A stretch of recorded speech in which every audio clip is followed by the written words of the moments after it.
आज घरी कोणी जेवायला नसताना हा पराक्रम करून पाहिला. चला तर मग काय पराक्रम केला तो व्हिडिओमध्ये सांगते. बिर्याणीचा तांदूळ न करता कधी बिर्याणी बनवलीत का? तेही टेस्टी. चला तर मग रेसिपी सांगते.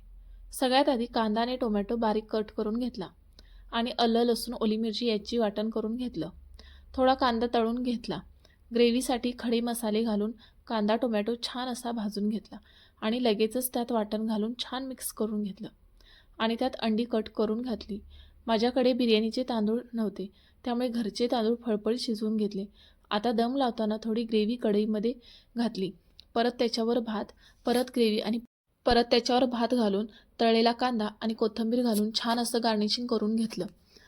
गॅसवर एका कडेला तवा तापवून ठेवून त्याच्यावर कढई ठेवली आणि याला 10 मिनिट वाफ दिली. 10 मिनिटानंतर तुम्ही बघू शकता व्हिडिओमध्ये किती छान बिर्याणी दिसत आहे. बिना बिर्याणीच्या तांदळाचा सुद्धा छान अशी बिर्याणी होऊ शकते. तुम्ही नक्की ट्राय करा. आणि हा चॅनेल नवीन आहे, सबस्क्राईब करायला विसरू नका. Please support. चलो बाय. थँक्यू.